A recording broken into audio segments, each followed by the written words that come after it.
Hello and welcome to another episode of the Firearms Insider Gun and Gear Review Podcast. This is episode 33. On this show, we showcase gun reviews, gear, and anything else a gun enthusiast may be looking for. We strive to evaluate products from an unbiased and honest perspective. I'm your host, Ryan Cross from the Firearms Radio Network, your source for broadcasts for shooters, hunters, and gun enthusiasts. Bandwidth for this episode is brought to you by Action Target. Today I have with me Lance Char, firearms instructor and owner of Char Tactical. Hey, Lance. How are you? For joining me again. I've had you on the show once before. I believe you reviewed a Vortex Strikefire. So yes, yeah. Have you been? Have you? Go ahead. Not much. Just actually working on doing a lot of trainings here. And when you asked me to do the review for my gun, I was like, we'd be more than happy to. I love my guns. So I figured I'll talk good stuff about it. I know a lot of people might not like it since there's a lot of biases, but I'll try to stay biased and I'll just give the facts and just let it be that way. So what's the name of your training company? It's actually Char Tactical.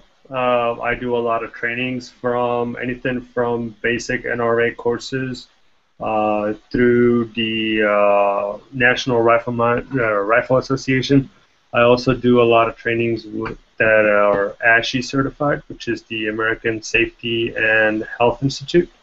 And I do most of my trainings is actually done one-on-one. So I do a lot of face-to-face work on stuff that you want us to work on, instead of actually just give you a class where you just sit there and have to learn what everybody else wants to learn. So it just kind of geared more toward what the client wants and what the client needs, and the curriculum is based on that. It's like having a personal trainer at the gym, but instead of yelling at you to do more sit-ups, you're yelling at us to do more finger presses or stop squeezing the grip so tight on the pistol. Exactly, and every once in a while, you'll get the excitement of feeling the pressure, but then once your grouping gets down to this big, or when you're actually getting way better at your shooting, it just kind of pays off. The only thing is you're not going to sweat as much. I guarantee you that much. Where I do my trainings is pretty air conditioned. So. Right on. Well, did you do anything in guns this week, Lance? I actually working on a couple of classes that I want to roll out to pretty soon. So I actually had to go through the course and just kind of evaluate whether the time is right, the amount of rounds is right. So it was pretty interesting. It was pretty fun actually. I went through it with a bunch of my buddies. It was a lot of fun. Just kind of little tweaking before I actually have to put it out and release it and start training other people on it. It was pretty fun. Is it pistol, carbine, or a combination of both? It's actually, right now I'm actually working on my pistol curriculum, my personal pistol curriculum, and then I'm going to move over to the carbine. It's a 3 stages class, which is pretty much you go through the first stage, kind of sets you up for the second, sets you up for the third. I don't want to give too much information about it. I'm just going to give a little teaser here and there about it. But it's going to be a lot of fun. Right on. Yeah.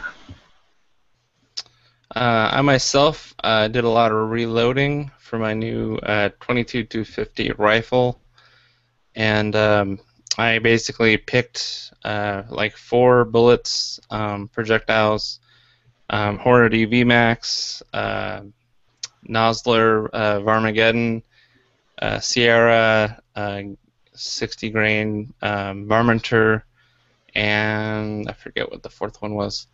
But basically I loaded them all up using the same powder and about the same velocity, about 3,300 feet per second, 34. And I tested my groups, figured out what one my gun liked the best.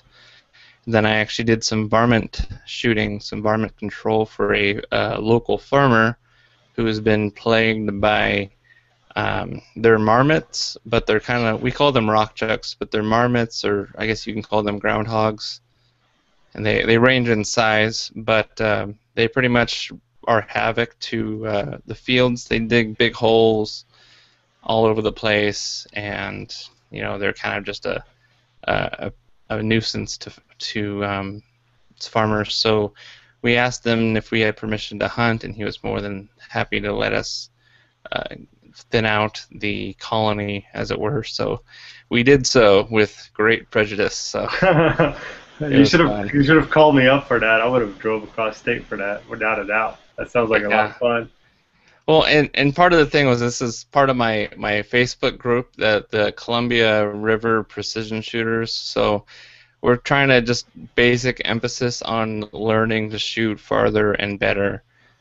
So it wasn't about like sneaking up on a bunch of groundhogs and just spraying them all with your AR. It was about taking precise shots, and if there's wind involved or anything like that, kind of putting all those to practice and engaging a target. So if you're a listener and you're not one for culling of kind of pest categorized animals, I'm not going to apologize. I'm not going to go into gory detail. But for those that have no problem with it, it was awesome. It sounded like it was. Yeah, and the 22-250 is a great round for that. Coyotes, other small game. It's a real flat shooting, real powerful. Just imagine a 223 on steroids, because it's going about 1,000 feet per second faster. So you told me you ended up with a coyote too, didn't you? Yeah, there was one coyote, and someone got it with their AR at, I think it was about 200 and 300 yards running uphill, so they managed to get one too. Nice, that's a pretty good shot. Yeah. So, I mean, I kind of always wanted to go. I hear about like going down to Oregon and shooting ground squirrels, or going over to Montana and shooting prairie dogs. Kind of the kind of shooting that's just kind of a lot of action, lots of, a large amount of varmints that kind of need to be controlled. Mm-hmm. And it's all illegal. Everyone's got small game licenses and stuff like that, but it's actually in Washington. It's a little fewer and far between because we don't have prairie dogs. So to be able to find an area that's got a thick concentration of targets is kind of a lot of fun. So nice. And how long did y'all spend? What's that? How long did y'all spend? Like, how much was it? Like an hour Out there? Or two, or yeah? Oh no, I mean I woke up at 5 and I got there at like 6:30, and we didn't leave till like maybe 11 o'clock. Oh wow! It got pretty hot. We switched to 2 or 3 different locations. Nice. Yeah, it was awesome. So anyway, that's what I did in guns this week.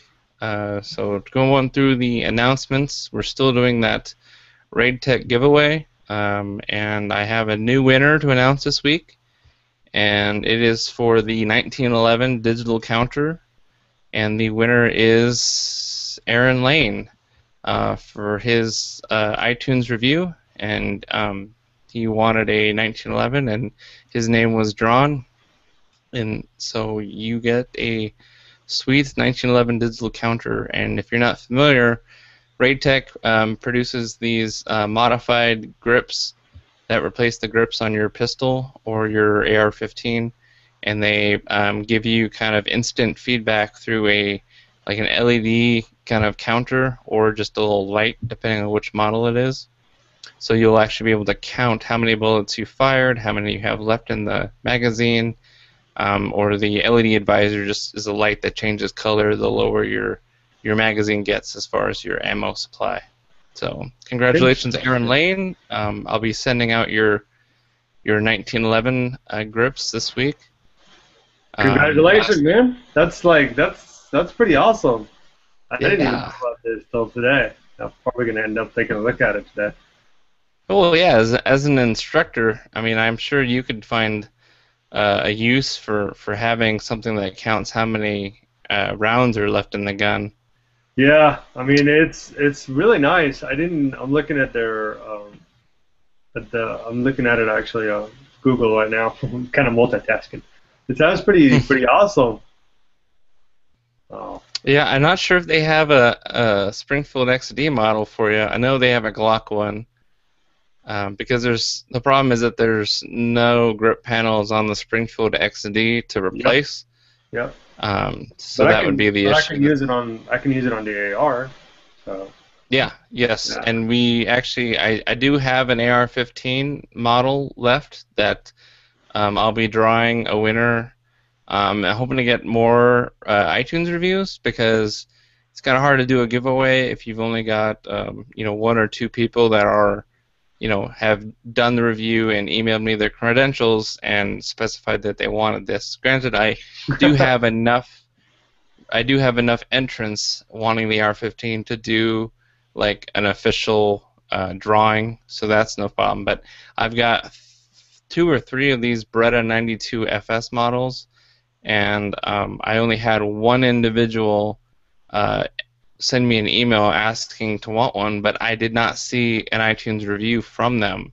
So I sent them an email, and I'm going to need them to post a review, or else I can't count their entry as official yet. So, how many entries do you usually need for you to actually do an official drawing? Like minimum, how many people? Minimum? It's nice to have more than 1 or 2, just so it's fair. But I mean, if I got 3 or 4, that's great. But if it's 1, there's no drawing.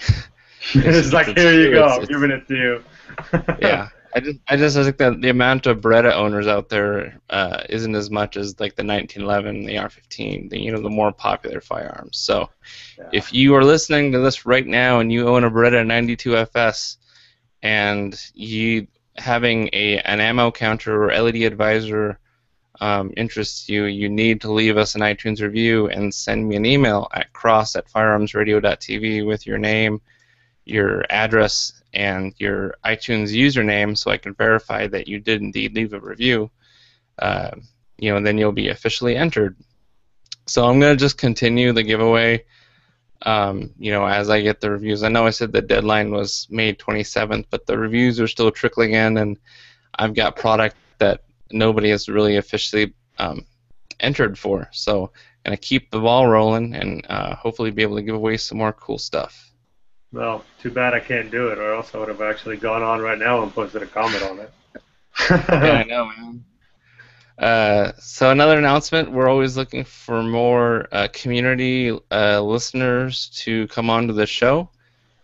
So if you're listening to this podcast right now and you're interested in doing a review on a product that you own, I would certainly like you to get a hold of me and us to figure out a way of see if you can join me on when I record the podcast, and you being a guest panelist. So yeah, let me know. Email is cross@firearmsradio.tv. So that's it for the announcements. Let's get straight into the new product spotlight. So the first product this week is actually a new Magpul product coming down the pipeline. And they've been doing a lot of small new stuff, a new sling loop, or a new, just kind of small minor attachments to the handguards. This is actually an update to the handguard itself. So everyone should be familiar with the MOE, which stands for Magpul Original Equipment handguards. They come in carbine, mid-length, and rifle lengths. 2-piece polymer handguard with I think it's an aluminum heat shield on the inside. It's pretty.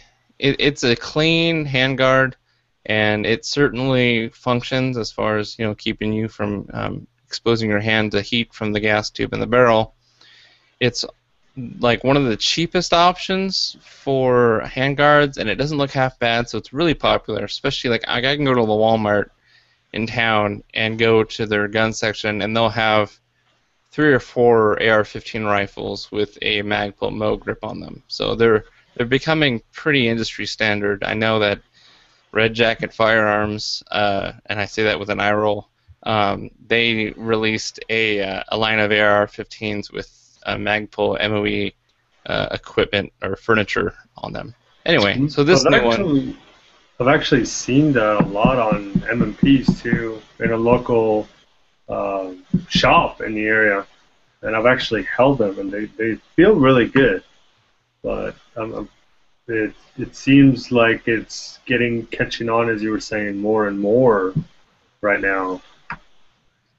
Yep. So they actually, the new handguard, it's still called MOE, but it's now got the letters SL, and I'm not sure what SL stands for, but it's designed to better interface with their new M-lock accessory slots, or accessory locks. It's got a couple new features as well that kind of make it stand out. And the reason you're thinking, why would I want to get this as opposed to the original stuff? This actually has, in the back of it, these mount using your standard D-ring, which goes over your barrel nut, or actually it takes the place of a barrel nut. So it's that thing that you can slide all the way back, and your handguards kind of grip it in there. Anyway, this actually has reliefs cut into it, so the top and the bottom actually go over your D-ring a little bit. So that helps by kind of aesthetically, you don't got your D-ring just hanging out there like a noob, is what I'd say. This actually kind of goes over the top of it, so it's a little bit more streamlined. That's just kind of mostly aesthetic right there, though. But you can still, obviously, from the sides, there's enough D-ring for you to actually put your thumb and your forefinger and pull that D-ring down, compress the spring and then pop your handguards apart. So to the front of this handguard, which is probably the biggest reason for the design update, it's got a cutout relief in the top of it to accommodate your gas block, whether it's a front sight gas block, or if it's a direct impingement or a gas piston system. So it'll actually work with those as well. So the length, the length probably, you have to really be careful. Let's see, hold on. The carbine length is direct replacement for existing carbine type handguards, and uses the existing round front handguard retaining cap and delta ring. It also fits weapons in 7.62 by 51, so 308 gas length, carbine length gas systems. Now, if you're running a carbine length 308, man, you've got some brass cojones. Some other updates to it. It's got an integral riveted aluminum heat shield. Well, that's not new. The front lip and long side extension shields hands from hot gas a little bit better than the original ones did. And it's got M-lock slots at 2, 6, and 10 o'clock positions for mounting just the 1913 Picatinny rails, or any of their other accessories. Price, we're looking at $29.95 MSRP. You'll probably be able to get it on the street, a little bit less than that. The release date is fall 2014, so we got a little bit ways until these officially come out. As far as colors, though, I think they're pretty much going to do black right off the bat. I wouldn't be surprised if they did that flat dark earth as well, being that that's like the most popular color besides black. It looks really nice. If I had to pick a rifle between using this one and their old one, I'd definitely get the one with this handguard because it just looks a little bit better, and especially going around the gas block. If you're firing like a lot of strings or rapid fire or fully auto, if you're lucky, and you have a full auto, this would protect your hands from the heat from that gas block as well.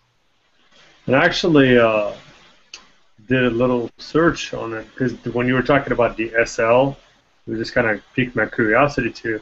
And it says right here that the SL, which stands for Stretch Lightweight, it incorporates everything that a shooter needs in a quality lightweight base model rifles. So I'm not really sure Stretch Lightweight What is? Stretched lightweight.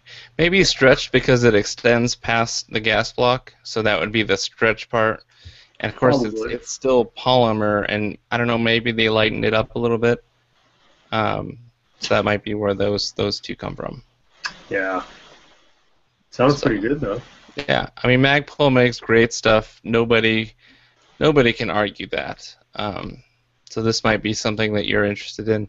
I, for one, I know it's kind of difficult because it's all, polymer injected stuff, but a free floating handguard, even if it's a proprietary barrel nut, that, a polymer handguard can free float from the barrel because it's still a two-piece handguard. Whether you have a bipod or a foregrip, you're still introducing, pressure upon the barrel, so you're not going to get the most accuracy. But if you're running a carbine, you're not shooting for MOA at 200 yards anyway. So anyway, if you want to check that out, go to magpul.com. You should go there anyway, just because they've got an awesome website and great gear too. So the next product is actually from Nikon, and it's their new M300 blackout scope. So if you're not familiar, Nikon has some really popular AR-15 scopes out right now. They're called the M223, and there's also the P223, which is a little bit different. But basically, they're kind of short rifle scopes, kind of lower magnification, and they have the Nikon ballistic drop compensator reticle on them. So the 223 ones have hash marks and the turrets are custom set to a standard 55 grain bullet. So now they've actually introduced a scope for 300 blackout because that's getting so popular right these days. So it doesn't really differ too much in the overall look of the scope. One unique thing that I immediately looked at was the reticle. Is actually, they call it the super sub reticle. So it's still BDC, but it's actually got hash marks for both subsonic and supersonic ammunition, which I'd be interested in following up on because most people that are shooting subsonic are reloading them by themselves. So unless they're buying subsonic ammo that's got some SAMI specs to it or just some guidelines for that reticle to follow, I'd be hard pressed for those hash marks and those subtensions to be like truly accurate. 300 blackout you can get it commercially, but I'd say probably like 60 to 75% of the users, maybe more, are cutting down 5.56, 223 brass and making 300 blackout by trimming it, resizing it, and necking it up for 30 caliber. So you'd want to make sure that your loads are in tune with what this BDC reticle is set to. And part of one tool that'll help you do that is the Nikon spot-on ballistic calculator, the ballistic match technology. So there's a website, and I think there's an app for that that lets you kind of custom tune, know exactly what your reticle is going to do. So the MSRP on this is $199.95.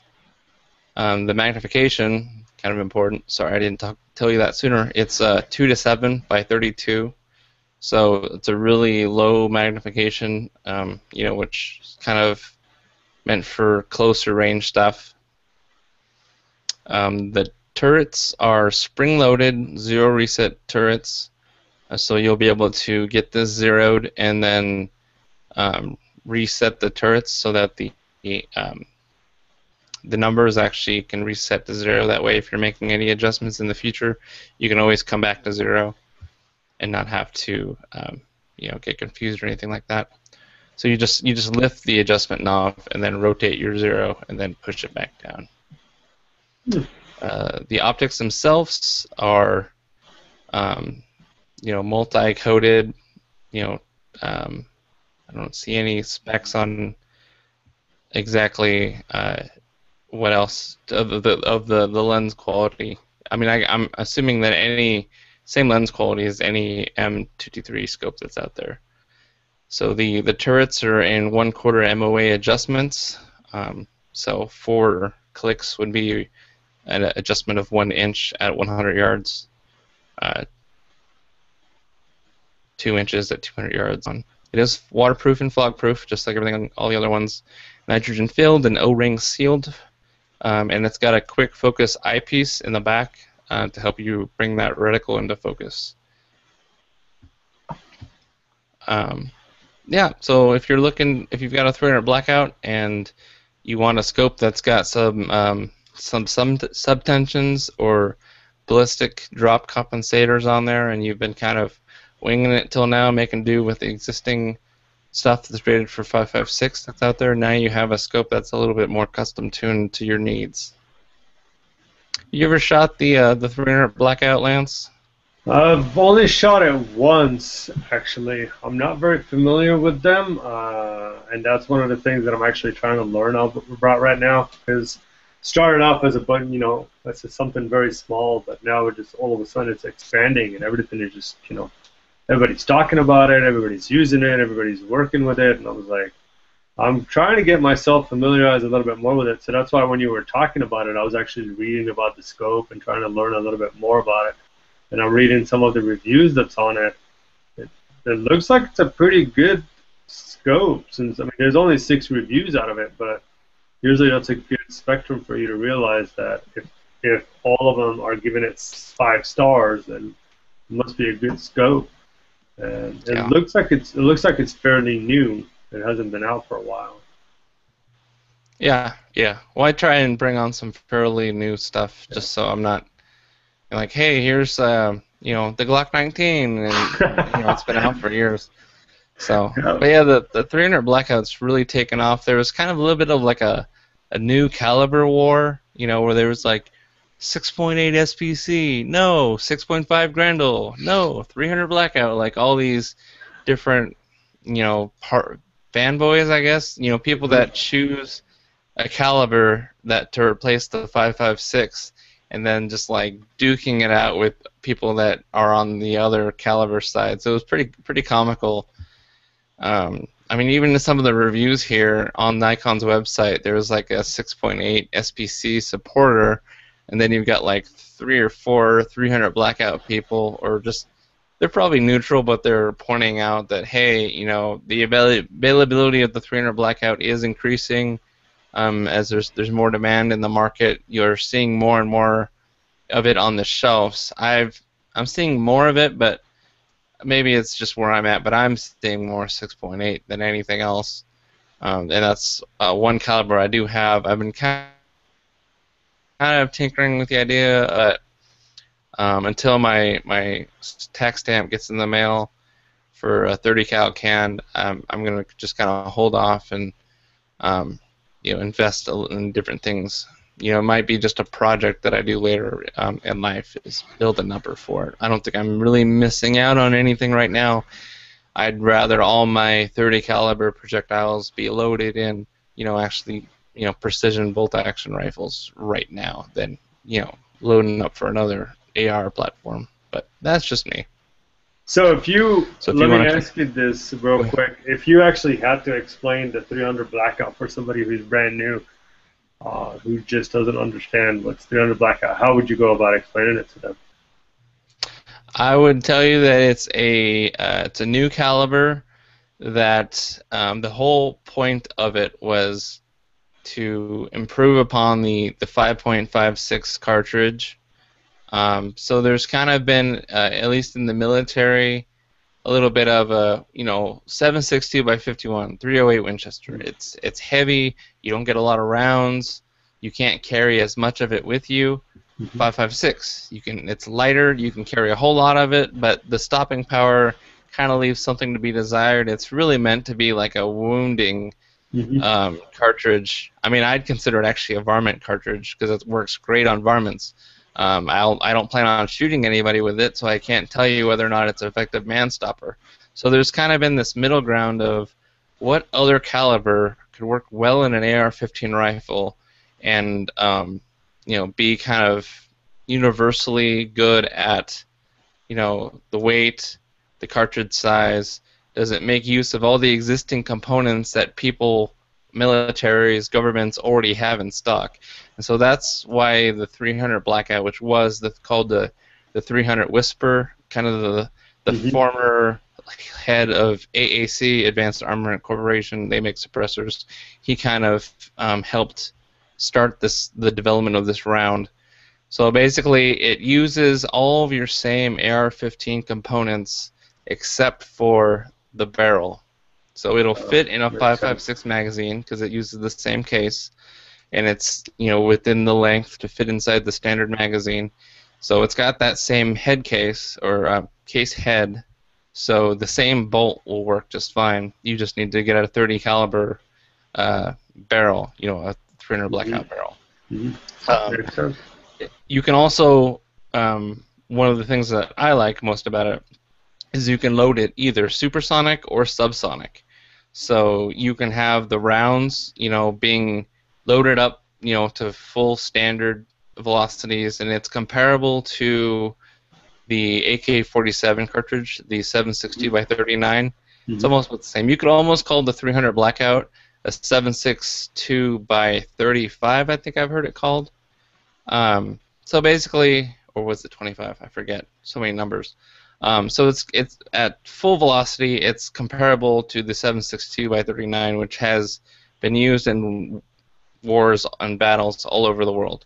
Common caliber. Alternatively, you can load it to subsonic velocities. So a little bit less of a charge, different powder. You have a heavier bullet on there.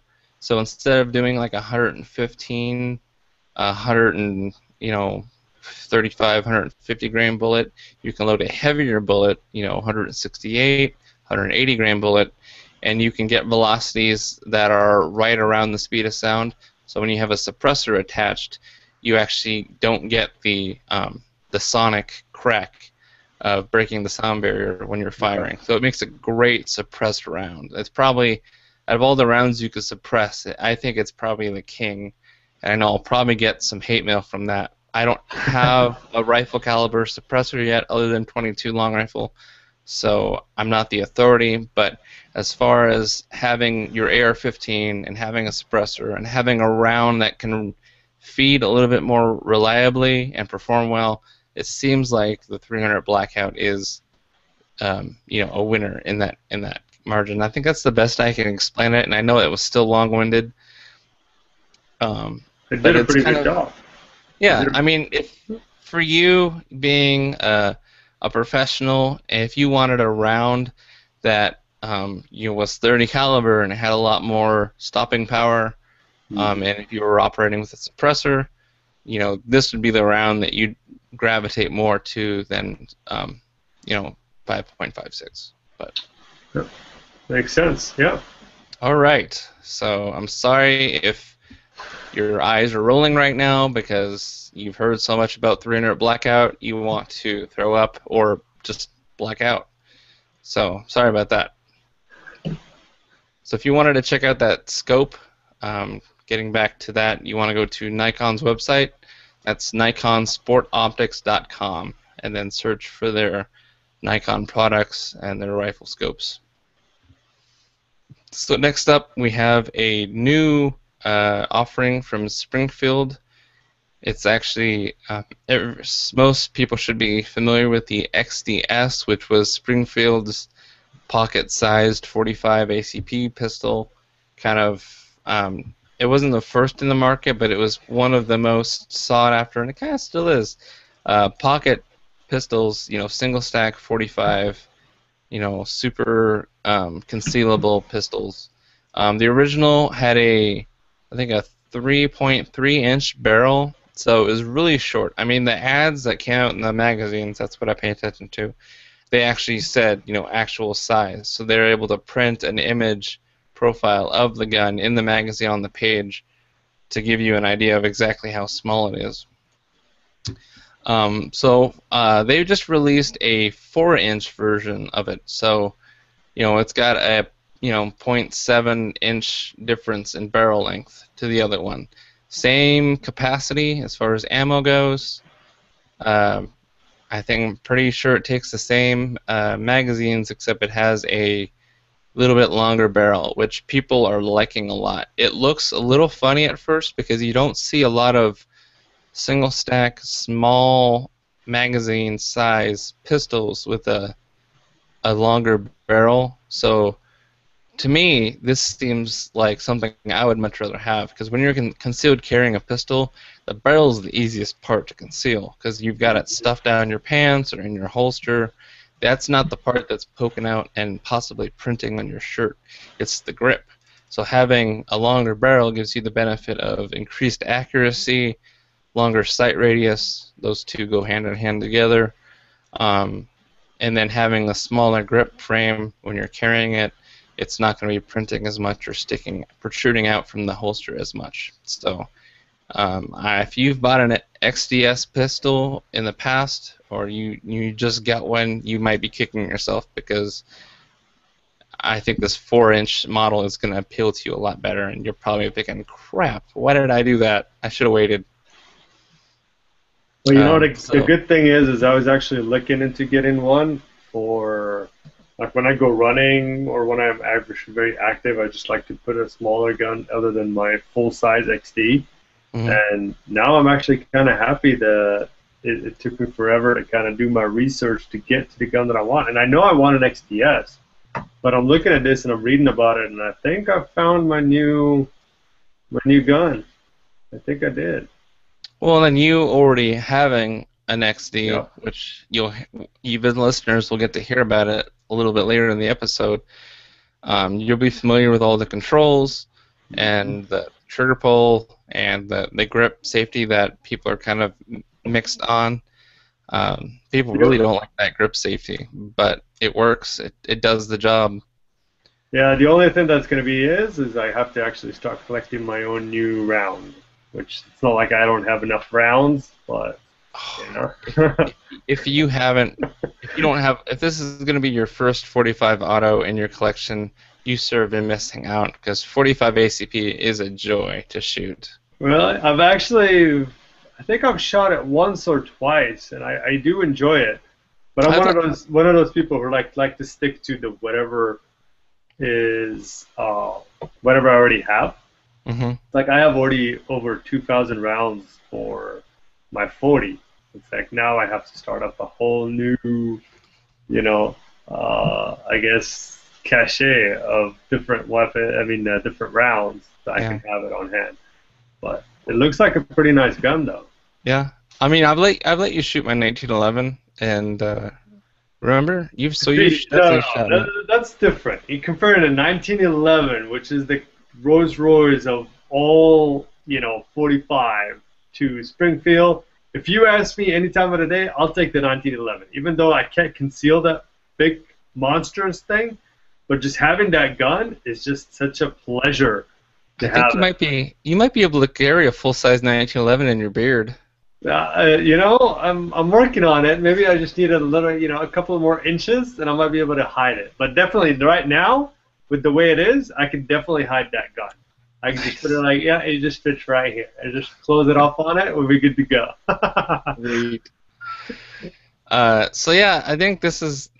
I'd certainly like to shoot one of these, and I imagine as soon as they hit their shelves, they're gonna be going like hotcakes, because I think I think they should have done the longer barrel in the beginning, but they sold a buttload of XDSs in the 3.3-inch barrel, and they're gonna sell a buttload of these too. So, if anything, his and hers, man, give your XDS to your wife or your girlfriend or your sister or your mom, and then you can pick up your own 4-inch model.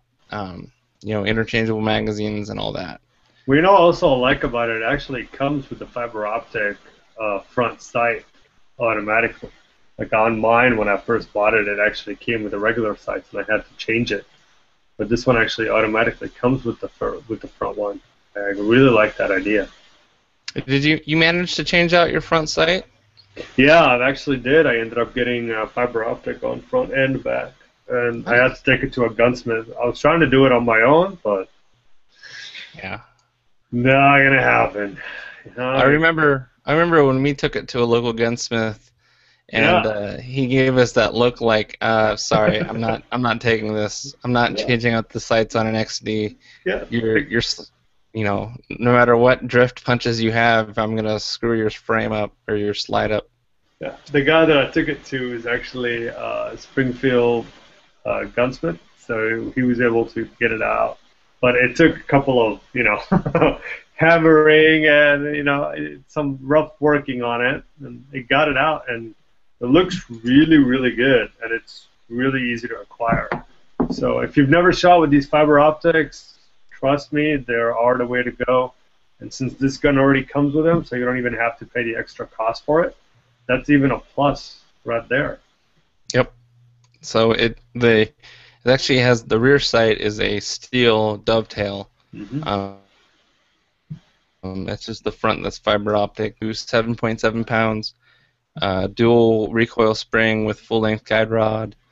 The weight with an empty magazine, we're looking at 23.5 ounces. And with the magazines themselves, the capacity is 5 rounds for flush fitting. You can get the magazines with the extension, the extendos, so you can have 7 rounds plus 1 in the chamber. So the overall length is 7 inches. The grip width is 0.9 inches. Right now, it looks like they've got them just in black and bitone, so black frame and a stainless steel slide, which you can't beat that. That's always a classy look. The slide is forged steel, melanite finish on the black one. I had an XD, not an XTM, and it shot well. I don't have it anymore. It was my first pistol, so I'm not a XD hater, but it's hard if you own an XD and a Glock, you're going to face a difficult decision sometime in your future when you're hard pressed for cash, because what are you going to miss more? And with the aftermarket availability and probably all the extra mags you got for your Glock, your Springfield's probably going to be on the chopping block, unless you've got more reasons than I did why I got rid of mine. But I think this is going to be a highly sought after for concealed carriers. I agree. A lot of people, I've heard that way too many times, Glock or Springfield. No, Springfield's gone. I keep my Glock. I've heard it. Unfortunately, this is the truth. It's the Springfield are they're not as available when it comes to aftermarket. They don't have aftermarket product as much as the Glocks. So a lot of people are like, yeah, I'll just keep my Glock. Yeah. Well, I mean, I always kind of think to myself, why would Glock's motto be perfection when there's so many aftermarket parts to make it better? Yep. That's kind of the antithesis to the word perfection. So maybe there's not all these extra accessories to Springfields because they do just fine without all the extra bells and whistles. Yep. But that's a flame war I'm not willing to start today. So if you want to check out the XDS in 4 inches, go to www.springfield-armory.com, and it should be right on their homepage as a featured image. And one other side note, thank you, Springfield, for updating your website. You had the old one for a long, long, long time. And then you had like the M Factor website, which was like for the XDM pistols, but it was kind of more flashy and meant for like, drawing in hype and not real functional. Your new website is functional, and it's like a popular firearm manufacturer website should be. So thanks for doing that. It looks pretty simple too, so you don't have to get lost in it. Yeah, you don't have to get lost in it trying to find where you're going. You just find it right there. Yep. So let's get right into the sponsored product. So our bandwidth sponsor, Action Target. Make sure if you go to their website, to use the promo code radio15 to get 15% off your order. So you can go right to their website. We'd appreciate you if you go to the firearmsinsider.tv website and actually click on the affiliate link. That way we get a little bit of trackback. You can also just manually go to firearmsinsider.tv/action target, and that will forward you to the Action Target website. That would be most appreciated. Thank you very much. So this week we're talking about the PT Tactical Torso, and this is something that I wish I had ordered in my last accruement of Action targets. This is a torso silhouette, and it's actually got two reactive plates in the main center of body area, and a little triangle cutout in the head area. So basically, how this works is you've got your main silhouette. Everything's AR 550 steel. But you've got a triangle window in the head, and you've got a square window in the body that's cut out. Now, in the back of the steel target, there's these little brackets for hinges, and you get these, the plates that are painted green. They're also AR 550 steel, and these go onto the brackets, and they kind of freely hang. So that way, when you're shooting and you're aiming for the face or the center mass, and you're hitting this steel target, it's actually going to swing and give you a reaction, something you can both see and hear, and as a positive feedback is I hit the target more precisely. All your other rounds that you hit outside those areas, they're going to be caught by the AR 550 steel.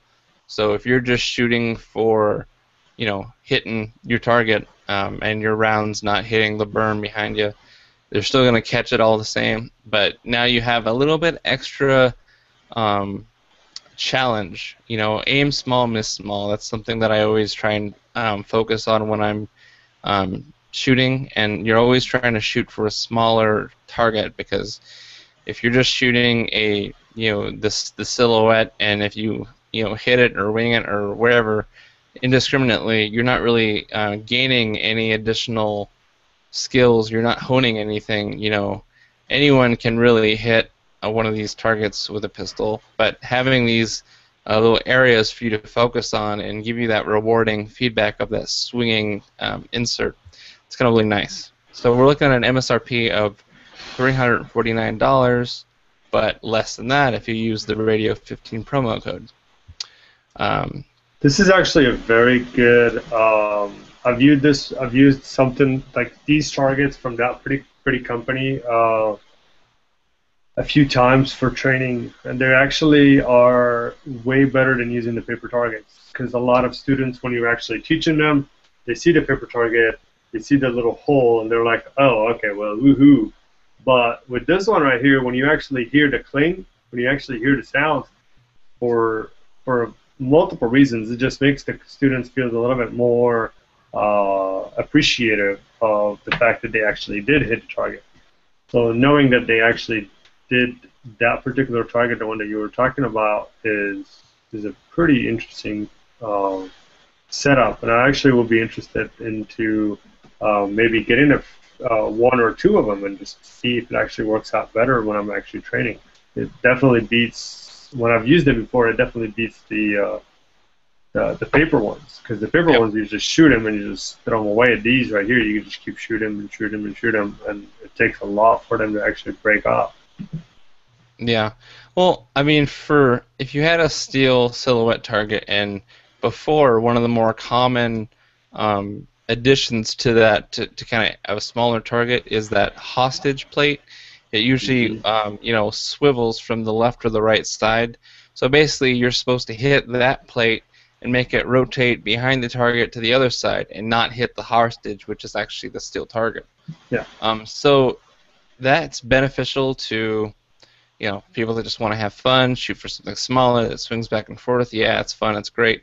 If you're in law enforcement or some kind of tactical operations operator, shooting aiming for the head of a hostage taker and not hitting the hostage. You can have that training. But that's reinforcing a skill set of missing the main target. So aiming off to above the left or right shoulder. This is a reaction target that you're still focusing on hitting your main target, and actually you're honing and fine-tuning your skills of hitting it in center mass. Not in the shoulders, not on the sides or anything like that. Center mass where the heart and the lungs, the vital organs are. Same thing with the face. If you're going for a headshot. So this is kind of a very good in my eyes for really getting your groups to come down, because you're no longer aiming for the entire thing. Your line of vision and your focus is going to get tighter and tighter. So I can see if you had trained on this, your groups on paper are going to get much tighter anyway. But I don't know if I had this, I'd ever want to switch back to paper, because this is so awesome, man. Especially, you were telling me earlier that it actually swivels too when you actually shoot it. Oh no, those green plates. The green plates? Yeah. So the steel is actually okay. You set it on the stand. The stand sits with everything on the stand. It has a total height of 5 feet. So the actual, I guess you'd call it the target head. Or the chest and the target head, the silhouette kind of has a forward angle, so that way any errant rounds that hit it, it's a fixed steel object. You want those rounds bouncing down. So Action Target actually builds all their steel targets to deflect rounds safely, so that the splash from the lead goes in a downward position. Nice. So it's slanted this way. It's got holes. So your bullets are just going through and hitting that plate that actually is on that pivot. So that plate will actually bounce backwards or pivot backwards, and your rounds are still going to be safely splashed downward. Nice. Yeah. All their target stands they're not AR-550 steel, so the target stands are mild steel. So you really want to try not to shoot the stands. If you graze them, it's not going to damage the whole thing, but they still run the risk of potentially denting or whatnot. But the stands are well put together. They're easy to assemble, easy to break down. They take all these things into account when they're designing these things. The weight is only 60 pounds, which for a steel target, it ain't that bad. And the steel grade, once again, is AR-550. The handgun shooting distance is 10 plus yards, and the rifle shooting distance is 100 yards and beyond, using ammunition that's below 3,000 feet per second. Anything that goes above 3,000 feet per second, you really want to set this target out farther off, so your rounds velocity and energy kind of dumps a little bit, or else you're going to end up putting a little damaging your steel. So you want to take that into account for sure. You can choose the stand height too if you want to have a shorter stand. It goes from 1 foot to 4 foot tall. And you can order the stand itself and the feet for replacement if you're letting your buddy shoot it and they are a terrible shot and they end up ruining one of the feet or the stand itself. You can always buy replacements for those from an Action Target. Or you can have them buy it for you. Yep. Yeah. I've actually used one of the Action Targets that I've used before is I was scrolling through their website and I've used the dueling tree before. Have you ever shot that?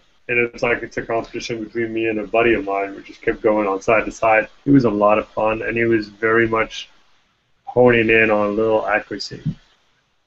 So. Yeah, I've got one of the dueling trees from them, and I managed it. I didn't look at the size. I always thought it was going to be smaller. Like if you go on YouTube and you look up some popular YouTube shooters like Hickok 45, for instance, he has a dueling tree.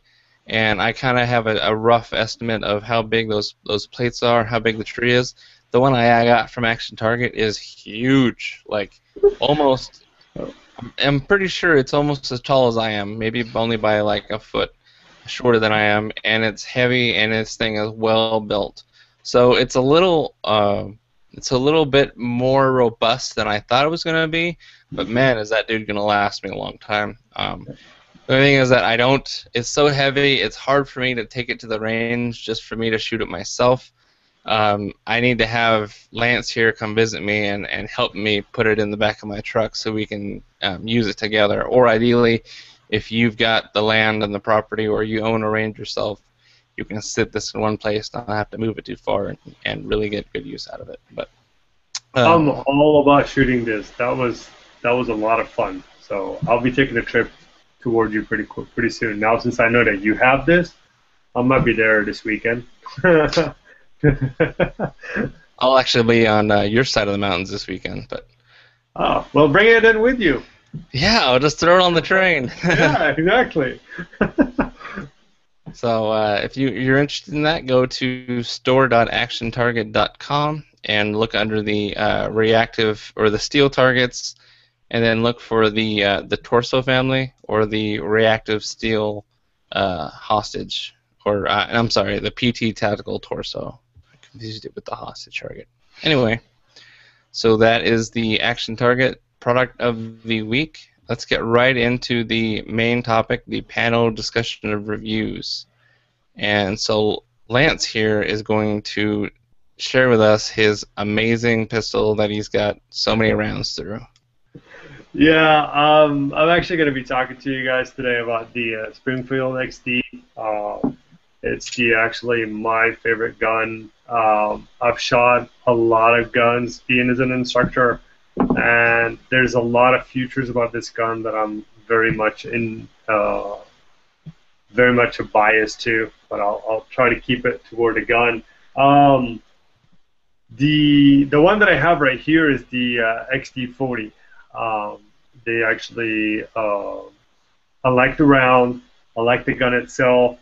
It's a very accurate gun. Also is a lot of people that I've seen actually shoot this gun are in the range. It's just actually, because it's a bigger gun, it's more of a gun geared toward range. The one thing that I enjoy the most about it, and the one thing that I actually think that is the best thing about this gun, is the dual safety that's on it. I know you were talking about that a little bit earlier, that a lot of people kind of have mixed feelings about it, and I totally understand with you. But the way that the safety's on it, it just fits right in, and you don't even have to do anything. Like right now, I activated the back. Right here, I activated the front. So it just, the natural shooting stance, you'll be able to actually activate both of those safeties on it, instead of actually having to toggle something on the side or get your thumb the right way to toggle that little switch, or having to go on top of the switch and bring it down. You don't have to do any of that. It just automatically is activated once you're ready to shoot. Another thing is it's very easy to disassemble. Like, all you have to do is just lock the slide back, move the toggle forward, up. There you go. Now, the whole gun actually is disassembled. It's easy as 1, 2, 3. You don't have to screw around with half cocking the slide back and trying to insert something in to get the little lock from the other side. You don't have to do any of that crazy stuff. Also, the polymer frame that's on the bottom of it is actually pretty good. It has a lot of good spots for your fingers, so you can actually be able to put the thumb the proper way, and also gives you a little bit of a guide on where to put your index on the side of the gun. I know a lot of people, their polymer lower just comes in as a very stock, very flushed. With this one right here, it actually promotes a lot of the proper ways of shooting, and kind of gives the students, or give the user, a good way to know, and a good guide to know where to put their fingers at to get the proper shot. Also, another thing about it that I really do enjoy is that the barrel is hammer forged with precision rifling. I mean, I know every gun out there is almost that way, but for some odd reason, I've shot multiple 40s through different kinds of guns, and the one on here is actually the most precise that I've had. Um, I think this gun is more geared toward range folks. I carry this gun on a daily basis because it's one of my favorite guns. Obviously, if you have a CPL, you'll be able to carry it, which I do. It doesn't. It's not too heavy. It fits right in, on my hip. I've seen also a couple of law enforcement actually carrying that gun. It depends on the department, as we were talking about that earlier.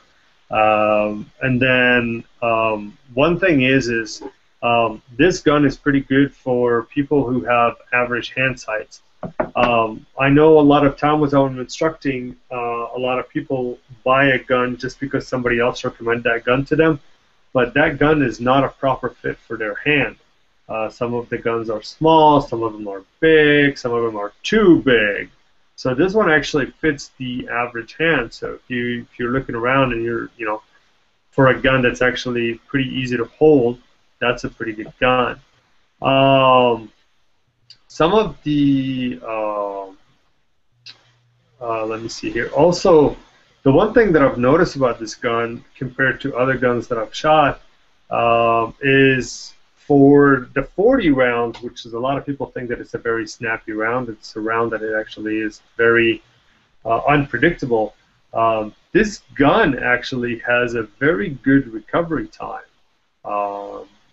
which means that every time you take a shot, you'll be able to acquire the target right there and then.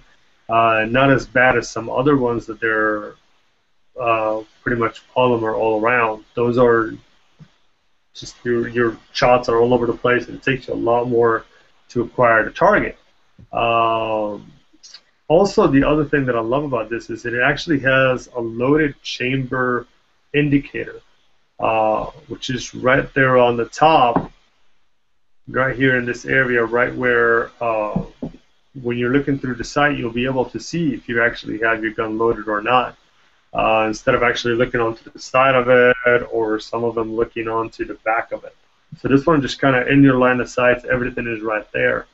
The magazines that I have on it, in it actually that comes with it are 12+1, which is awesome. You get the capacity of carrying.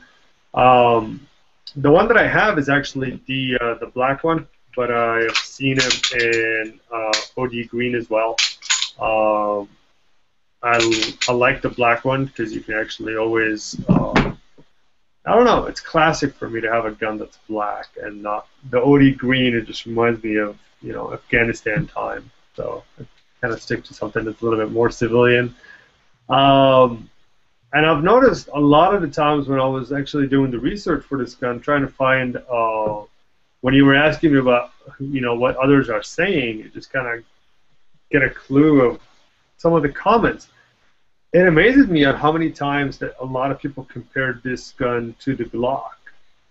And I know this is probably going to start a war. A lot of people are going to be, talking all about it. No, it's not compared. The Glocks are the gods of guns, or whatever you want to call it. But thinking about it, it actually does kind of fits into the same category of the Glocks due to the same. It's blocky. It has the same features as the Glock. But personally, I would rather shoot this over the Glock. That's just a personal opinion. The average MSRP that I've seen on this gun ranges really drastically, some $519 to $569. It depends on where you get it. It depends on where you go. There's a lot of good places. Usually, there's a local gun range around that actually has a shop attached to it, which is West Coast Armory. So if you go to westcoastarmory.com, they actually have a couple of them or if you actually decided to drop by, they have a couple of them in the shop that you can actually purchase different different XDs as well. So for me, if I'm looking at it, I would definitely say that for safety, I'll give this gun definitely a plus. The accuracy of this gun, I will definitely give it a plus. The weight, it was kind of like a toss-up between a plus and a minus. The plus is because the weight is actually what makes it have a little bit less recoil time. But then the minus is I mean, the gun itself is heavy for everyday carry. The availability of it, it's I don't know. The Springfield has always been one of those guns that as soon as it's available, it's off the market, it's off the shelf. It's very rare to walk into a shop looking for a specific XD and be like, all right, I want this XD. It's very rare for them to say, you know what, I have it, it's right there. Let's go ahead and sign the paperwork, so let's get out of here. It's very rare, so the availability of it is also very rare. Overall, if I have to rate this gun, I'm definitely going to go with great, so I'll rate it as an 8. I wouldn't go as a masterpiece. You know, if you were letting me do a review about your 1911, I would have said definitely that's a 10. I don't even have to review anything about it. You know, it's just I love those, but I'll stick to an 8 on this one. Yeah. Anyone that wants to give a 1911 less than a 10.0 score needs to get slapped in the face and sent back to Cuba. Yep, I agree. But a lot of people like to nitpick and kind of bully XD owners. Like, you know, if you don't have an XD, it's like, you know, you compare it to Glocks so much, but you also compare them to the Smith & Wesson M&Ps, which I'm actually growing a little bit more favorable with. A lot of people, what I've read is the common consensus of the Springfield XD. You know, it's a good pistol. You know, it's good at a lot of things. It's not particularly great at any one thing. So it's almost like Springfield Armory has made a pistol that is kind of, but just something that it works well, and it's probably the biggest competitor that Glock has in the marketplace right now. I know Springfields are hot too. I'm sorry, Smith & Wesson M&Ps are hot right now as well. But as far as if you were to pick, you know, the two best-selling striker fire polymer pistols, it would be Springfield XD, XDM, whatever. I kind of lump them all into one, and the Glocks. So, you know, with the Glocks, everyone's done a review on a Glock, or they've owned a Glock, or they've shot a Glock, or they have an uncle that has a Glock. Everyone seems to have their opinion on Glocks, and that kind of gets translated over to the XD. You know, and of course, if you haven't tried one, you don't really get to deserve to say anything about it. But I actually, the XD was the first pistol that I bought because I didn't like the Glocks at the time. But I ended up getting a bunch of Glocks anyway, and kind of adapted to like them both. But the XD definitely has better ergonomics. I mean, you can't argue against that. The grip fits in your hand better than the Glock does. The Glock has a blocky grip, unless you have like a slim frame model or whatever. And if you notice that the Glock, they come up with so many Glocks, with so many different grips, with so many different stuff, with so many different additions to it, that it just, at the end of the day, everybody loves Glock, because if you buy a standard Glock, you can take the standard Glock, take it to the gunsmith, and next thing you know, tell them, I wanted this, I want this, I want this extra. Next thing you know, the only thing that's left that's a Glock is half the frame. But when it actually comes to the XD, once you pick up one and you just hold it in your hand, it just automatically feels that it actually fits right.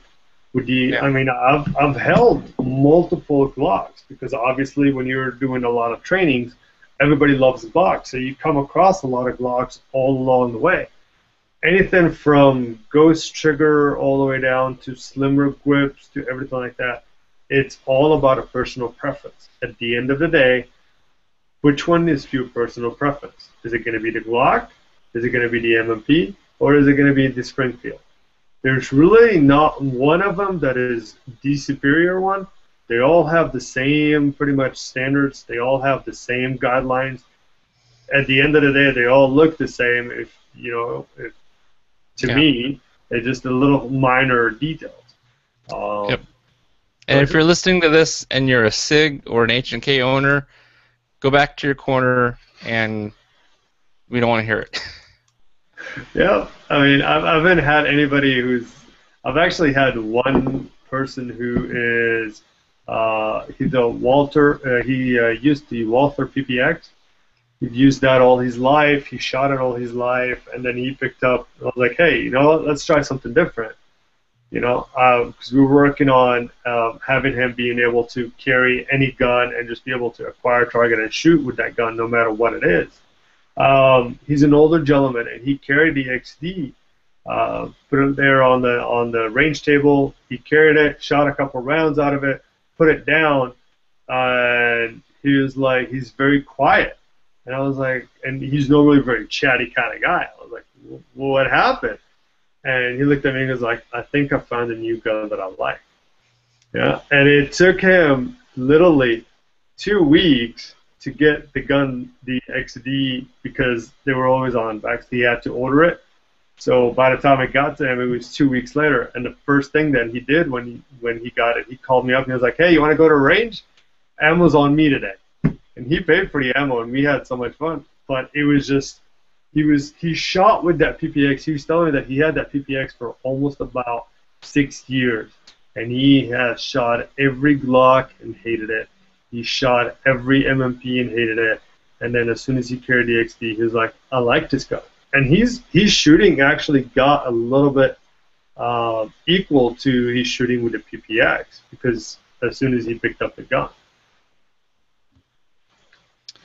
Yeah, well, I mean, it's definitely a viable option for a lot of people. I know Jake, the president of the Firearms Radio Network, he's an XD guy.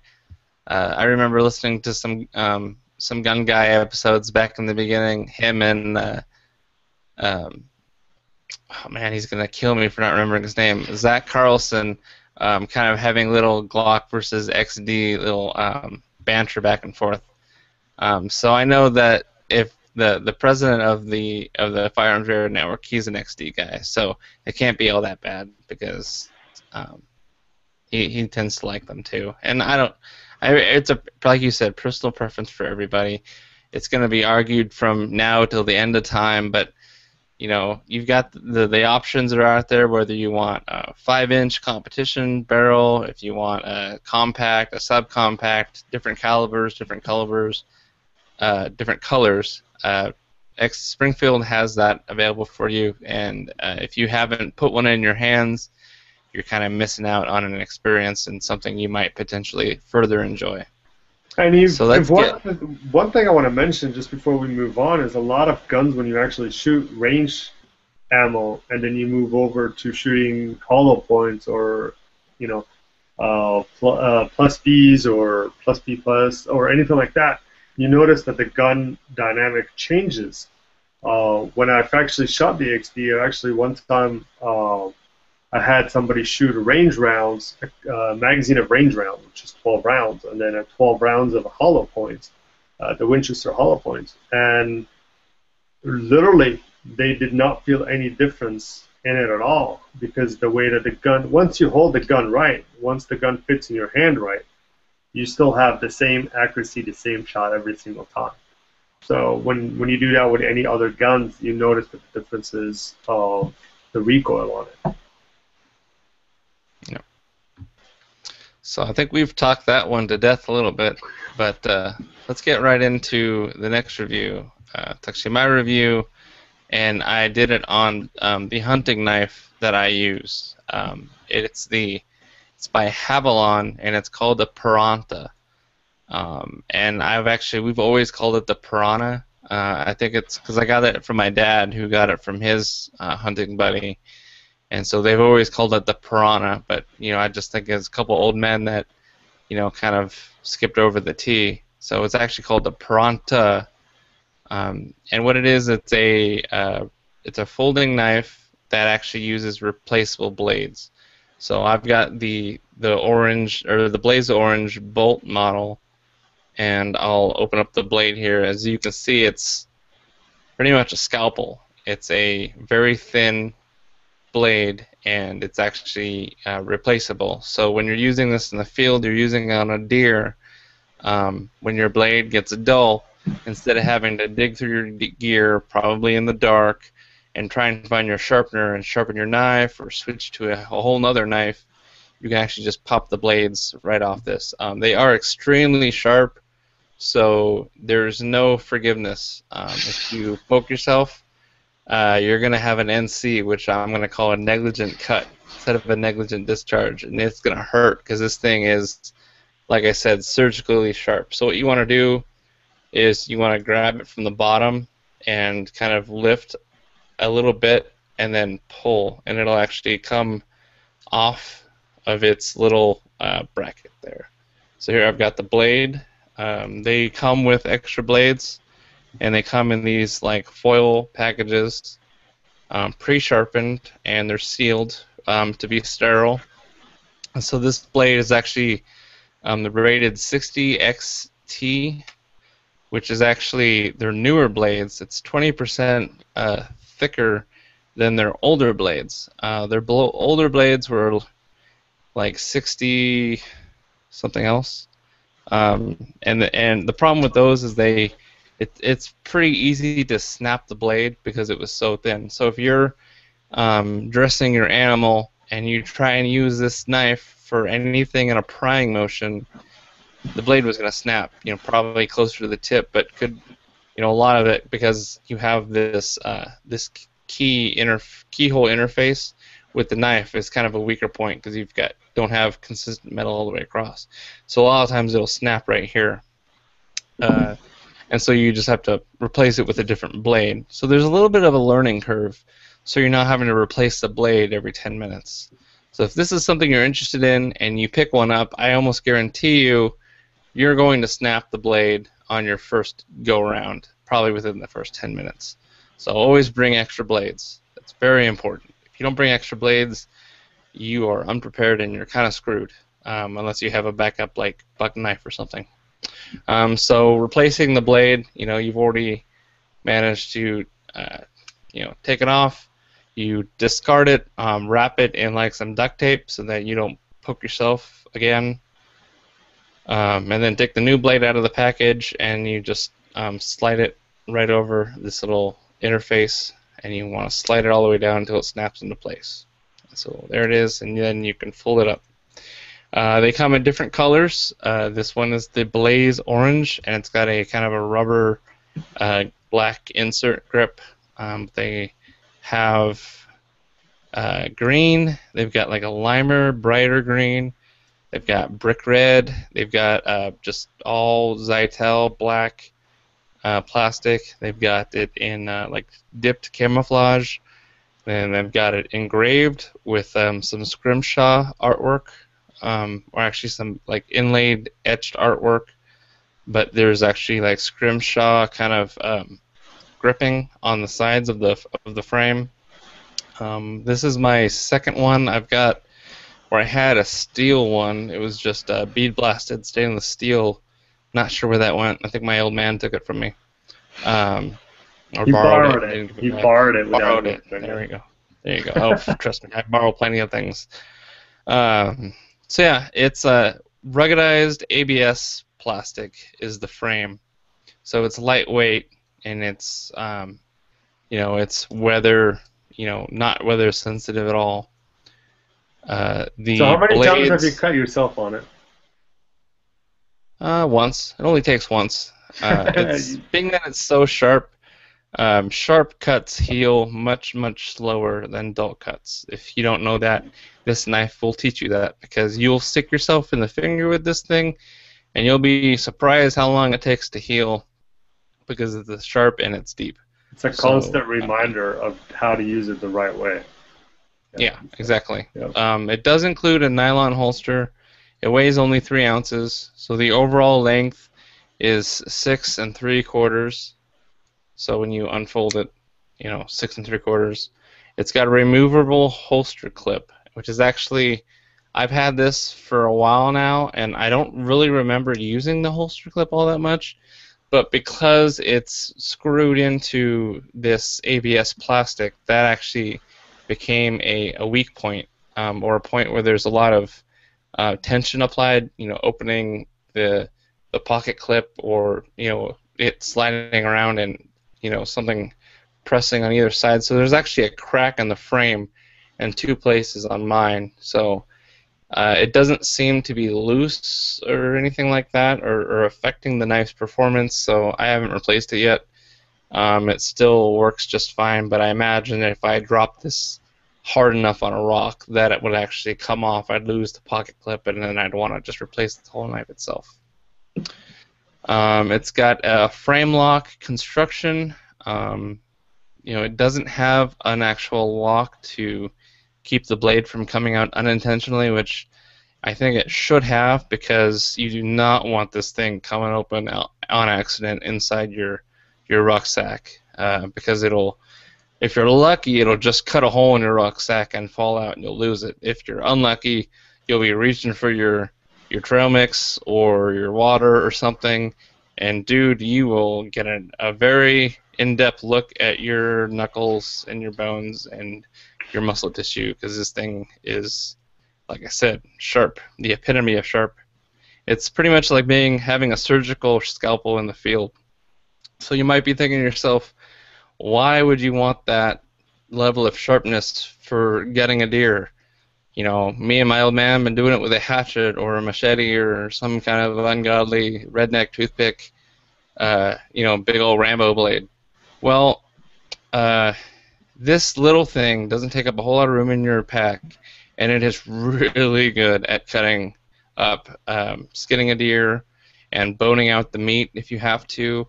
It takes a little bit of a learning curve and practice. I've seen somebody with a lot of hours behind the blade use this to actually sever limbs by just slipping it in between the joints and just kind of like a pipe cutter, just rocking a blade back and forth, and not snapping it, and they've actually gone through leg joints for getting the animal boned out. Of course, for that kind of stuff, you want to replace the blade. If you cut through too much hair really dulls knife blades, no matter what kind of knife you have. So you'll go through replacement blades a lot faster if you are cutting through hair.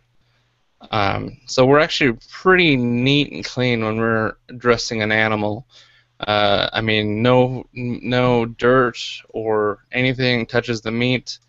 We pull out all the guts and stuff, and we get as much meat as we can. This kind of works in the same way like a fillet knife. It's a little bit flexible.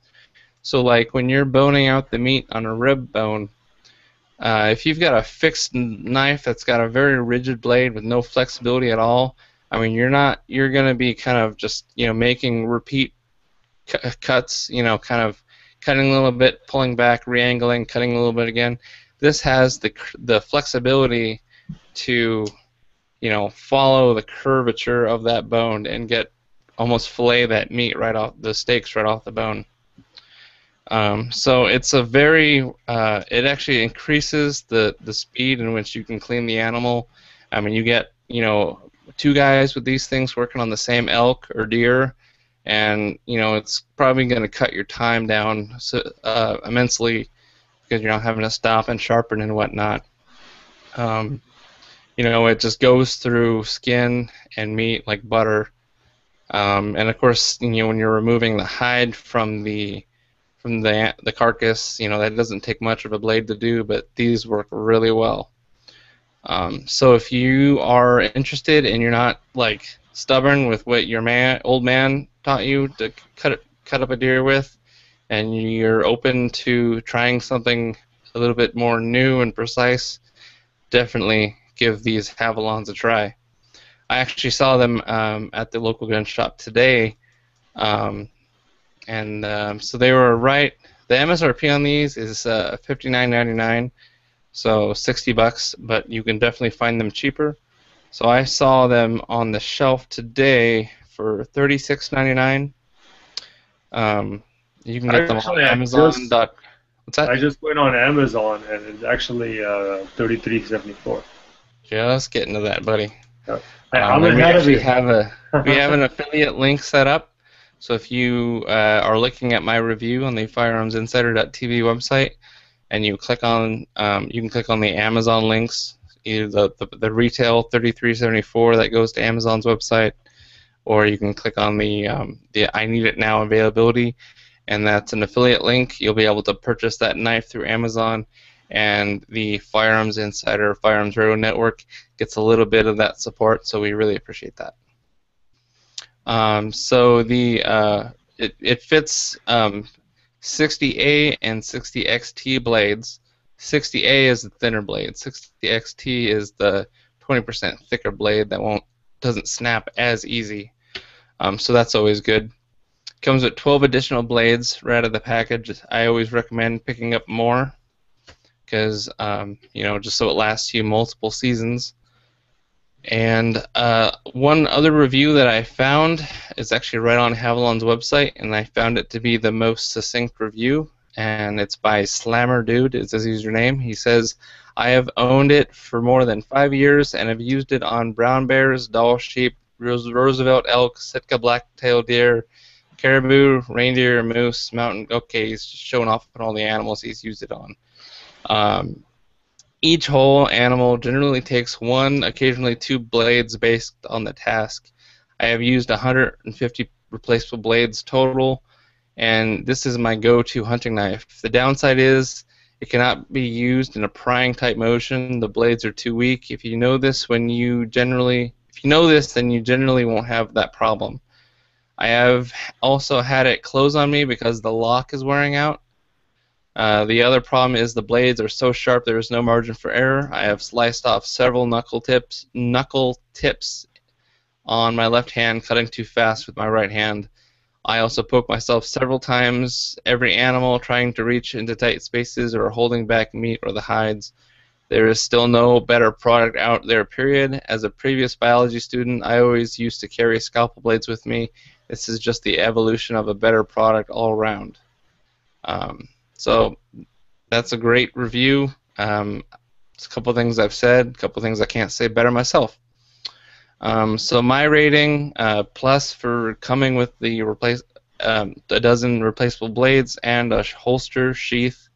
I actually don't have my sheath because I think I lost it, or getting this second hand, I did not receive one, but this would fit pretty much any universal knife sheath or knife holster.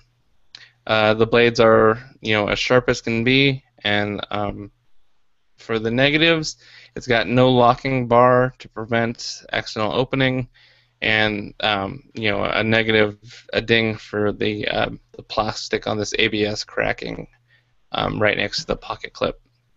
So, but I'm still going to give it an 8.5, a great review, because it's a fantastic knife. I mean, if you take this out into the field, it's like shooting with a whole new gun. You're learning new things. You're like, wow, this is so much easier than what I used to do. So I definitely recommend you give it a try. And for only about $30-40, you're not invested too much in it, and it's definitely going to last you on quite a few hunts because of the replaceable blade capability. They should actually, on Amazon, they should put it according, how at the bottom of it says, users who bought this also bought. I'm pretty sure a lot of them are going to be buying those the metal gloves, the link gloves that you use for, like the ones that... Chainmail or fillet gloves? Yep, pretty much. That actually should be an accessory that comes along with it. Well, I mean, you can't ding a gun because you accidentally shot yourself with it. So you can't ding a knife you're reviewing because you poked yourself with it. That's your fault. That's not on them. That's on you, buddy. Yeah. So it's just that, if you have like a buck knife and the tip's not as sharp as, the main blade, and you kind of graze yourself with it, you might be lucky and it didn't really pierce anything. You're not going to have those lucky incidents with this knife because it's going to hurt. just because it's literally a scalpel. So I think as opposed to other like fixed blade knives or gut hooks or other tools that I've seen people have in the field that they use for cleaning the animal or dressing your animal, this is all you need, really. I mean, a gut hook is designed strictly to, hook into the skin in front of the gut and not nick any intestines as you're making your big incision to open up that chest cavity. If you've got this blade, you just take your two fingers and you kind of rest them on either side of the blade, just like this, so that the blade's resting in between your two fingers, and you just guide that up the belly of the skin. That's going to do all that, and your fingers are protecting the intestines and the stomach from getting pricked or opened up. Sorry if that's a little graphic for most of you, but this is a very fine tool that can be used to do everything on the animal, from the inside stuff, getting the organs, from severing the head or the limbs. It doesn't hurt to have multiple tools for different types of jobs. If you need a hatchet for getting the legs off or getting the head off, have that. But I've seen it done with this just because it's sharp. So I definitely give that a check. Check that out if you see that on the store shelves. I've also I've seen a couple of reviews of people that don't use this in a hunting scenario, but they carry it with them just because it is so stinking sharp. If they work in a contractor job and they need to be cutting, certain ropes, or if you're for some reason need to cut through like an extension cord, this would go through it real easy. So just a nice bit of kit out there. I didn't think I could do a review on a knife and talk so long, but I seem to have done that anyway. And so, I've heard all different information too when you were talking to me about it before we started this podcast. So now I got the review just a little bit overextended too. Yeah, I'll call that a double tap. No. So let's get right into the tech gadget or app section, and it is actually a iPhone wind meter. So it's called the anemometer, ANEMOMETER.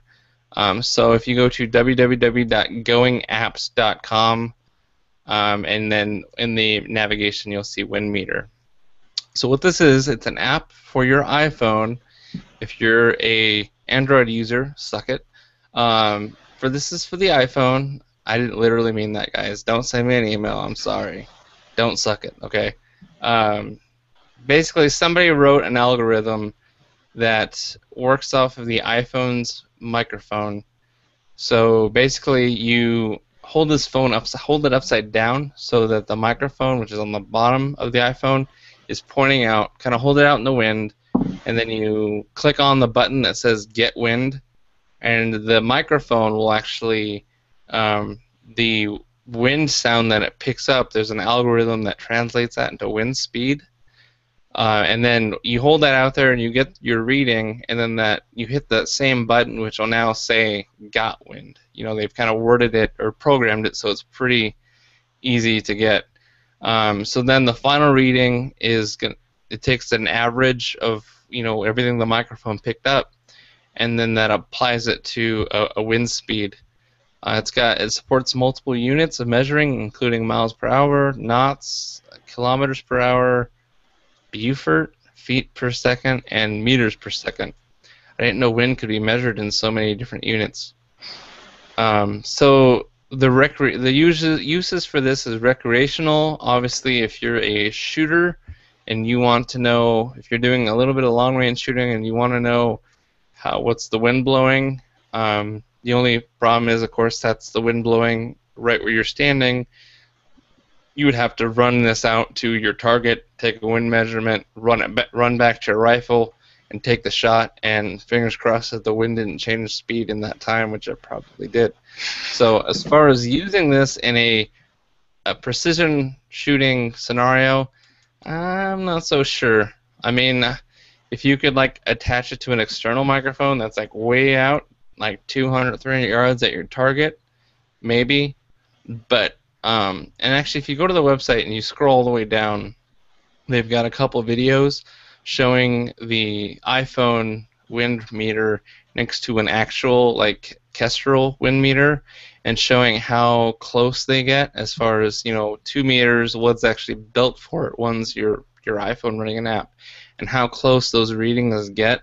They're not exactly precise, so if you're into precision shooting and reloading and all that stuff, you're going to be detailed oriented, and this might not be accurate for you. I'm saying that right off the bat, just because when I watched the video, I thought, oh, great, when I'm taking my shots, I'll be able to measure, is the wind blowing 15 miles an hour, 13 miles an hour, 15 miles an hour? Well, it seems like there's about a 2 to 3 to 5 mile per hour difference between this and whichever actual wind meter he's holding right next to it. So it's not super precise, but it is only 99 cents to download onto your phone. So, then again, that might be something that all you're willing to spend on a wind meter. Also, if you're into recreation, sailing, or what else would you be doing that you'd want to know the wind for? Like ultimate frisbee? I don't know. I'm trying to think in my head of what else would you need it for, but sailing and shooting. Maybe golf? a kite, maybe. Yeah, kite. I know definitely golf, because if you're taking a shot, so that makes sense. But anyway, it's definitely cheap enough to try, and if it doesn't work for you, you only invested $1, so it's not like you're out broke there. So it's got support for 3G, 3GS, 4G, and 4GS phones, which I think they mean the generations of iPhone. So the 3, the 3S, which I didn't think there was a 3S, the 4, the 4S. I'm not sure what that means. That is a generation of the iPhone, but that I don't see 5 there, so I'm hoping maybe they're still working on compatibility with the 5, version 5. That sucks, because they're about to come up with the 6 now, too, so this is like way past its time. Yeah, some of the reviews for it, of course, are on the website, so these are going to be hand-picked reviews to, kind of boost sales, but someone's a Division I track coach, and so they like to measure wind speed for track meets. I don't know, just for fun or something for competitive wise. They said at 99 cents it's a no-brainer, and it's been fun to measure the wind on the field. There's another one that says that they've been using it at windsurfing events, and several people thought it was very cool and were amazed by it. This is funny. I know I'm probably not supposed to say this, but one of the people said it's not accurate at all. It should be under the entertainment and not the weather. Oh, yeah, that's on an actual iTunes reviews. Those will be more unbiased for sure. Yeah. So. Yeah. It might not be accurate enough for your needs, so I'm just going to put that little disclaimer out there right off the bat. So if you go to the website I mentioned earlier, also in the show notes, I'm going to include an iTunes link just so you can go right to it on your iPhone. I'm not sure if you can get this on your iPad too. Maybe it's not been accurate enough for them to really expand it. I don't see any mention of trying to develop it for the Android or Windows phones, which is usually when an app's like up and happening. They're always working on developing it. So the latest update for the app says that it's been in the top 20 paid apps in the weather category on iTunes for 12 months or 24 months straight. So there's that. A lot of people have been buying it, but you gotta kind of just try it for yourself and see if it's accurate enough for your needs. Remember to hold the phone upside down so that the microphone is pointing in the wind. You might want to take like 3 to 5 readings, or at least 2 to 3 readings, and then average them, because wind is never a constant, so take that with a grain of salt. Like stick your hand out. Yeah, it's a lot better than lick your finger, hold it out. As far as it looks like it's got at 25 miles per hour, it tops out. I mean, it's got a little bit of extra room to go over 25 miles an hour. But if you're like chasing tornadoes and you're looking to measure the wind speed, this isn't going to be the app for you. Because it looks like over 25 miles an hour, you're not going to get a good reading. This is more for under 20 miles per hour winds. I think at that rate, if you're chasing the tornado, might as well I'll focus on something else to hold on to that's not going to shoot me out. But hey, if your priority is holding on to the phone, then I guess your priorities are a little screwed up there. Yep. Well, let's get right into the listener feedback. G Pujik12345, sorry if I butchered that. He left us a 4-star review. Honest, like it. Thank you very much. He said, very informative, likable, and knowledgeable hosts and a good show. It's a slower paced show, which I like because it doesn't have unnecessary distractions.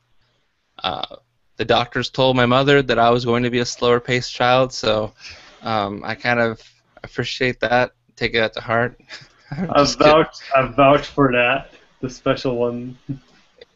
That's why we get along so well. We've got a lot in common. I try. So thanks for that review, and you are entered into the giveaway drawings for the Raid Tech products. So in closing, listen to all the other shows on the Firearms Radio Network. Specifically, we're plugging this week Fat to Fit HQ. It's a podcast all about eating healthy and losing weight. So a little bit of like dietary choices, a little bit of like recipes, making different things, losing weight. There's a unique little firearms twist implemented as well, as far as what drills can you do or what exercises can you do to strengthen your body for certain firearms drills. So it's really an interesting podcast to listen to. And chances are, if you're American, you should be concerned about your fitness anyway. I know I am, for sure. So if you can listen by going to www.fat2fithq.com. I've got the link in the show notes. Make sure you listen to that. Send questions or comments to podcast@firearmsinsider.tv or myself, cross@firearmsradio.tv.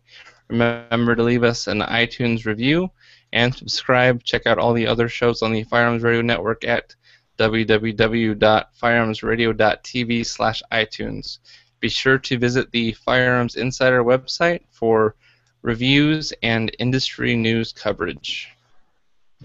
So thanks for joining me, Daniel. I'm sorry. I knew I was going to call you Daniel Lance. Lance, my buddy, I appreciate you coming up on the show this week and reviewing your XD, and I always look forward to having you on the show in the future. Absolutely. Let me know. And I'm actually going to be coming down to shoot that steel target with you pretty soon. So it's virgin steel. It hasn't been shot at yet, so I'm looking forward to popping that cherry with you. Well, I'm going to leave that one on its own here. All right, man. Have a good week, man. You too. Bye. Yep. Shoot safe, everybody, and I'll catch you on the next episode.